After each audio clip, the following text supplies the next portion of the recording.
എല്ലാവർക്കും ഫനാസ് അക്കാഡമി എന്ന യൂട്യൂബ് ചാനലിലേക്ക് സ്വാഗതം. നമ്മളിന്ന് പഠിക്കുന്നത് സ്കൂൾ ടെക്സ്റ്റിൻ്റെ ക്ലാസ്സാണ്.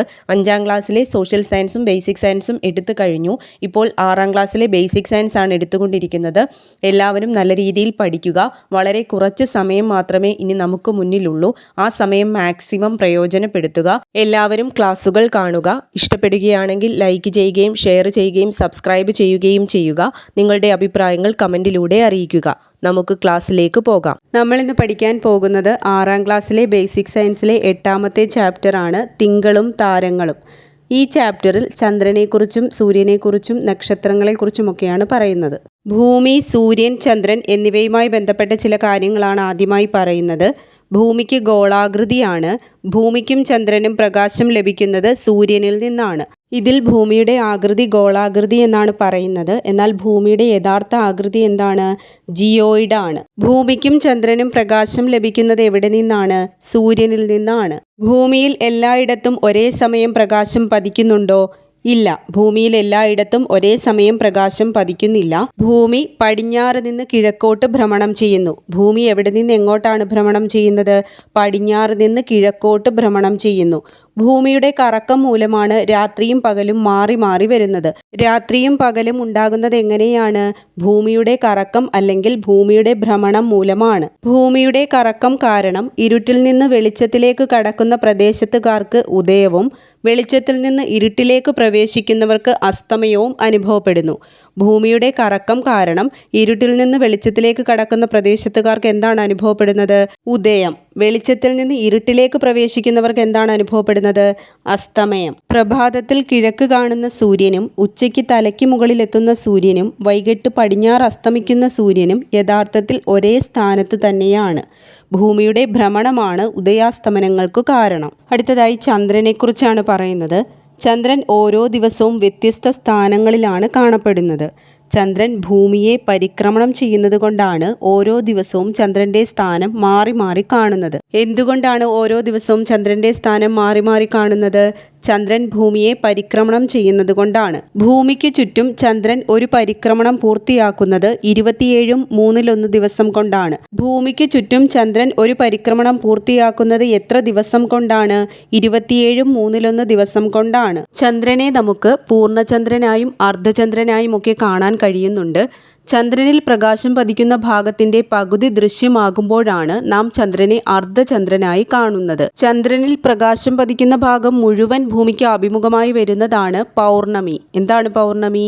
ചന്ദ്രനിൽ പ്രകാശം പതിക്കുന്ന ഭാഗം മുഴുവൻ ഭൂമിക്ക് അഭിമുഖമായി വരുമ്പോഴാണ് പൗർണമി. ചന്ദ്രന്റെ ഇരുണ്ട ഭാഗം ഭൂമിക്ക് അഭിമുഖമായി വരുന്നതിനാൽ ചന്ദ്രനെ കാണാൻ കഴിയാത്തതാണ് അമാവാസി. എന്താണ് അമാവാസി? ചന്ദ്രന്റെ ഇരുണ്ട ഭാഗം ഭൂമിക്ക് അഭിമുഖമായി വരുന്നതിനാൽ ചന്ദ്രനെ കാണാൻ കഴിയാത്തതാണ് അമാവാസി. പരിക്രമണ പാതയിൽ ചന്ദ്രന്റെ പ്രകാശിത ഭാഗവും നിഴൽ ഭാഗവും ഭൂമിയിൽ നിന്ന് കാണുന്നതിൻ്റെ വ്യത്യാസങ്ങൾ മൂലമാണ് വൃദ്ധിക്ഷയങ്ങൾ ഉണ്ടാകുന്നത്. എങ്ങനെയാണ് വൃദ്ധിക്ഷയങ്ങൾ ഉണ്ടാവുന്നത്? പരിക്രമണ പാതയിൽ ചന്ദ്രന്റെ പ്രകാശിത ഭാഗവും നിഴൽ ഭാഗവും ഭൂമിയിൽ നിന്ന് കാണുന്നതിൻ്റെ വ്യത്യാസങ്ങൾ മൂലമാണ് വൃദ്ധിക്ഷയങ്ങൾ ഉണ്ടാവുന്നത്. അമാവാസിയിൽ നിന്ന് പൗർണമിയിലേക്ക് വരുമ്പോൾ ചന്ദ്രന്റെ പ്രകാശിത ഭാഗം കൂടുതലായി കാണുന്നതാണ് വൃദ്ധി. അമാവാസിയിൽ നിന്ന് പൗർണമിയിലേക്ക് വരുമ്പോൾ ചന്ദ്രന്റെ പ്രകാശിത ഭാഗം കൂടുതലായി കാണുന്നതാണ് എന്ത്? വൃദ്ധി. പൗർണമിയിൽ നിന്ന് അമാവാസിയിലേക്ക് വരുമ്പോൾ ചന്ദ്രന്റെ പ്രകാശിത ഭാഗം ഭൂമിയിൽ നിന്ന് കാണുന്നത് കുറഞ്ഞു വരുന്നതാണ് ക്ഷയം. എന്താണ് ക്ഷയം? പൗർണമിയിൽ നിന്ന് അമാവാസിയിലേക്ക് വരുമ്പോൾ ചന്ദ്രന്റെ പ്രകാശിത ഭാഗം ഭൂമിയിൽ നിന്ന് കാണുന്നത് കുറഞ്ഞു വരുന്നതാണ് ക്ഷയം. അമാവാസിയിൽ നിന്ന് പൗർണമിയിലേക്ക് വരുമ്പോൾ വൃദ്ധിയും പൗർണമിയിൽ നിന്ന് അമാവാസിയിലേക്ക് വരുമ്പോൾ ക്ഷയവും അനുഭവപ്പെടുന്നു. ചന്ദ്രന്റെ ഒരു മുഖം മാത്രമാണ് എപ്പോഴും ഭൂമിക്ക് അഭിമുഖമായി വരുന്നത്. എന്തുകൊണ്ടാണിത്? ചന്ദ്രന് ഭൂമിയെ ഒരു തവണ പരിക്രമണം ചെയ്യുന്നതിന് എത്ര ദിവസം വേണമെന്നാണ് പറഞ്ഞത്? 27/3 ദിവസം. അതേ സമയമെടുത്താണ് ചന്ദ്രൻ ഒരു തവണ ഭ്രമണവും പൂർത്തിയാക്കുന്നത്. അതായത് ചന്ദ്രന് ഒരു തവണ ഭ്രമണം പൂർത്തിയാക്കുന്നതിന് എത്ര ദിവസം വേണം? 27/3 അതുകൊണ്ടാണ് ചന്ദ്രന്റെ ഒരു മുഖം മാത്രം എപ്പോഴും ഭൂമിക്ക് അഭിമുഖമായി വരുന്നത്. ചന്ദ്രൻ ഭൂമിയെ ഒരു തവണ പരിക്രമണം ചെയ്യുന്നത് എത്ര ദിവസം കൊണ്ടാണ്? 27/3 ദിവസം. ചന്ദ്രൻ ഒരു തവണ ഭ്രമണം പൂർത്തിയാക്കുന്നത് എത്ര ദിവസം കൊണ്ടാണ്? 27/3 ദിവസം. അടുത്തതായി പറയുന്നത് നക്ഷത്രങ്ങളെക്കുറിച്ചാണ്. നല്ല ഇരുട്ടുള്ള സ്ഥലത്തുനിന്ന് നിരീക്ഷിച്ചാൽ ഒരേ സമയം ഏകദേശം എത്ര നക്ഷത്രങ്ങളെ കാണാൻ കഴിയും? 3000 നക്ഷത്രങ്ങളെ. ഭൂമിയുടെ ഭ്രമണം മൂലം നക്ഷത്രങ്ങൾ ഉദിക്കുകയും അസ്തമിക്കുകയും ചെയ്യുന്നു. നക്ഷത്രങ്ങൾ ഉദിക്കുകയും അസ്തമിക്കുകയും ചെയ്യുന്നത് എന്ത് മൂലമാണ്? ഭൂമിയുടെ ഭ്രമണം മൂലമാണ്. ഒരു രാത്രി മുഴുവൻ നിരീക്ഷിച്ചാൽ എത്ര നക്ഷത്രങ്ങളെ കാണാൻ കഴിയും? 6000 നക്ഷത്രങ്ങളെ. ദൂരദർശിനി ഉപയോഗിച്ച് നിരീക്ഷിച്ചാൽ എത്ര നക്ഷത്രങ്ങളെ കാണാൻ കഴിയും? ലക്ഷക്കണക്കിന് നക്ഷത്രങ്ങളെ കാണാം. ഈ പ്രപഞ്ചത്തിൽ അനേകം കോടി നക്ഷത്രങ്ങളുണ്ട്. സൂര്യനും ചന്ദ്രനും നക്ഷത്രങ്ങളുമെല്ലാം ആകാശഗോളങ്ങളാണ്. സ്വയം പ്രകാശിക്കുന്ന ആകാശഗോളങ്ങളാണ് നക്ഷത്രങ്ങൾ.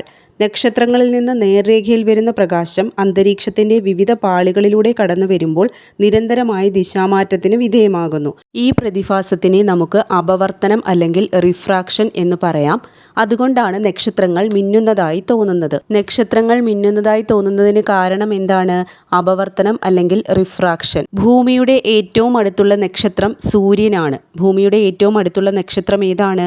സൂര്യനാണ്. സൂര്യൻ ഭൂമിയേക്കാൾ വളരെ വലുതാണ്. അതായത് 12 ലക്ഷം ഭൂമികളെ ഉൾക്കൊള്ളാൻ വലിപ്പമുള്ള നക്ഷത്രമാണ് സൂര്യൻ. സൂര്യൻ ഭൂമിയേക്കാൾ വലുതാണെന്ന് പറഞ്ഞു. എന്നാൽ സൂര്യനേക്കാൾ വലുതായ നക്ഷത്രം ഏതാണ്? തിരുവാതിര. സൂര്യനേക്കാൾ വലിയ നക്ഷത്രം ഏതാണ്? തിരുവാതിര. നാം കാണുന്ന നക്ഷത്രങ്ങളിൽ സൂര്യൻ കഴിഞ്ഞാൽ ഭൂമിക്ക് ഏറ്റവും അടുത്തുള്ള നക്ഷത്രം ആൽഫ സെന്റോറി ആണ്. നാം കാണുന്ന നക്ഷത്രങ്ങളിൽ സൂര്യൻ കഴിഞ്ഞാൽ ഭൂമിക്ക് ഏറ്റവും അടുത്തുള്ള നക്ഷത്രം ഏതാണ്?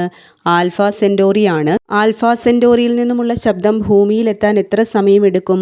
4 വർഷത്തിലധികം വേണ്ടിവരും. ഇനി കുറച്ച് നക്ഷത്രക്കൂട്ടങ്ങളെക്കുറിച്ച് നോക്കാം.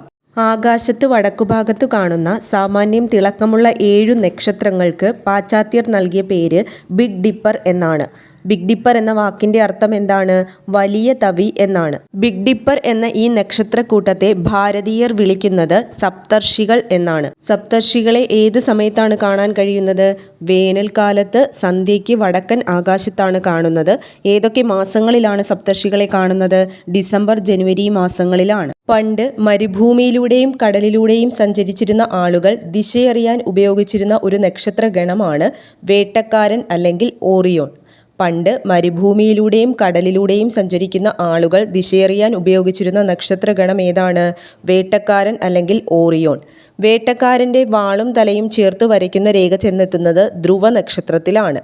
വേട്ടക്കാരൻ്റെ വാളും തലയും ചേർത്ത് വരയ്ക്കുന്ന രേഖ ചെന്നെത്തുന്നത് എവിടെയാണ്? ധ്രുവ നക്ഷത്രത്തിലാണ്. വേട്ടക്കാരനെ നമുക്ക് കാണാൻ കഴിയുന്നത് ജനുവരി, ഫെബ്രുവരി, മാർച്ച് മാസങ്ങളിൽ സന്ധ്യയ്ക്ക് ശേഷം തലയ്ക്ക് മുകളിലാണ്. വേട്ടക്കാരൻ്റെ വലതു ചുമലിൻ്റെ സ്ഥാനത്ത് ചുവന്നു കാണുന്ന നക്ഷത്രമാണ് തിരുവാതിര. വേട്ടക്കാരൻ എന്ന നക്ഷത്രഗണത്തെ കാണുന്നത് ഏതൊക്കെ മാസങ്ങളിലാണ്? ജനുവരി, ഫെബ്രുവരി, മാർച്ച്. തിരുവാതിര നക്ഷത്രം ഏത് നക്ഷത്രഗണത്തിലാണ് കാണപ്പെടുന്നത്? വേട്ടക്കാരൻ. കശ്യപി അല്ലെങ്കിൽ കാസിയോപ്പിയ എന്ന നക്ഷത്രഗണം സന്ധ്യാസമയത്ത് വടക്കൻ ആകാശത്ത് കാണുന്നു. ഒക്ടോബർ മുതൽ ഡിസംബർ വരെ മാസങ്ങളിലാണ് കശ്യപിയെ കാണാൻ കഴിയുന്നത്. കശ്യപി അല്ലെങ്കിൽ കാസിയോപ്പിയെ കാണാൻ കഴിയുന്നത് ഏതൊക്കെ മാസങ്ങളിലാണ്? ഒക്ടോബർ മുതൽ ഡിസംബർ വരെ. ഓഗസ്റ്റ്, സെപ്റ്റംബർ മാസങ്ങളിൽ തലയ്ക്ക് മുകളിൽ നിന്ന് അല്പം മാത്രം തെക്കുമാറി കാണുന്ന ശോഭയുള്ള ഒരു കൂട്ടം നക്ഷത്രങ്ങളാണ് വൃശ്ചികം. വൃശ്ചികം എന്ന നക്ഷത്രക്കൂട്ടത്തെ ഏതൊക്കെ മാസങ്ങളിലാണ് കാണാൻ കഴിയുന്നത്?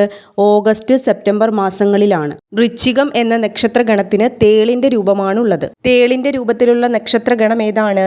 വൃശ്ചികം. വൃശ്ചികം എന്നത് ഒരു മലയാള മാസത്തിന്റെ കൂടി പേരാണല്ലോ. ഇതുപോലെ 12 മാസങ്ങളുടെയും പേരിൽ ഓരോ നക്ഷത്രക്കൂട്ടങ്ങൾ ആകാശത്ത് സങ്കല്പിക്കപ്പെട്ടിട്ടുണ്ട്. സൗരയൂഥത്തിലെ ഗ്രഹങ്ങളിൽ ചില കാലങ്ങളിൽ രാത്രി ആകാശത്ത് നഗ്നനേത്രം കൊണ്ട് കാണാൻ കഴിയുന്ന ഗ്രഹങ്ങളാണ് ബുധൻ, ശുക്രൻ, ചൊവ്വ, വ്യാഴം, ശനി എന്നിവ. സൗരയൂഥത്തിലെ ഗ്രഹങ്ങളിൽ നഗ്നനേത്രം കൊണ്ട് കാണാൻ കഴിയുന്ന ഗ്രഹങ്ങൾ ഏതൊക്കെയാണ്? ബുധൻ, ശുക്രൻ, ചൊവ്വ, വ്യാഴം, ശനി എന്നിവ. ഗ്രഹങ്ങൾ പൊതുവെ മിന്നുന്നില്ല. നക്ഷത്രങ്ങളെക്കാളും കൂടിയ തിളക്കത്തിലും വലുപ്പത്തിലുമാണ് പൊതുവെ ഗ്രഹങ്ങളെ കാണുന്നത്. ഗ്രഹങ്ങൾ പൊതുവെ മിന്നുന്നില്ല. നക്ഷത്രങ്ങളെക്കാളും കൂടിയ തിളക്കത്തിലും വലിപ്പത്തിലുമാണ് പൊതുവെ ഗ്രഹങ്ങളെ കാണുന്നത്. സൂര്യൻ കിഴക്കുദിച്ച് പടിഞ്ഞാറ് അസ്തമിക്കുന്നതായി തോന്നുന്നത് എന്തുകൊണ്ടാണ്? ഭൂമിയുടെ ഭ്രമണം മൂലമാണ്. ഓരോ ദിവസവും നാം ചന്ദ്രനെ കാണുന്ന സ്ഥാനം മാറി വരുന്നത് എന്തുകൊണ്ടാണ്? ചന്ദ്രൻ ഭൂമിയെ പരിക്രമണം ചെയ്യുന്നത് മൂലമാണ്. ഗുജറാത്ത്, ആസാം എന്നീ സംസ്ഥാനങ്ങളിൽ ആദ്യം സൂര്യോദയം ദൃശ്യമാകുന്നത് ആസാമിലാണ്. ചന്ദ്രൻ പരിക്രമണത്തോടൊപ്പം ഭ്രമണം ചെയ്യുന്നില്ലെങ്കിൽ ചന്ദ്രന്റെ എല്ലാ ഭാഗവും ഭൂമിയിൽ നിന്ന് കാണാൻ കഴിയും. എല്ലാവരും ക്ലാസ് കണ്ട ശേഷം നോട്ട്സ് എഴുതിയെടുത്ത് പഠിക്കുക. ഒരു പോയിന്റ് പോലും വിട്ടുകളയാതെ എല്ലാ പോയിന്റ്സും കൃത്യമായി പഠിക്കുക. ക്ലാസുകൾ ഇഷ്ടപ്പെടുന്നുണ്ടെങ്കിൽ ഉറപ്പായും സബ്സ്ക്രൈബ് ചെയ്യാനും ലൈക്ക് ചെയ്യാനും ഷെയർ ചെയ്യാനും മറക്കരുത്. നിങ്ങളുടെ അഭിപ്രായങ്ങൾ കമന്റിലൂടെ അറിയിക്കുക. അടുത്ത ക്ലാസ്സിൽ വീണ്ടും കാണാം. താങ്ക്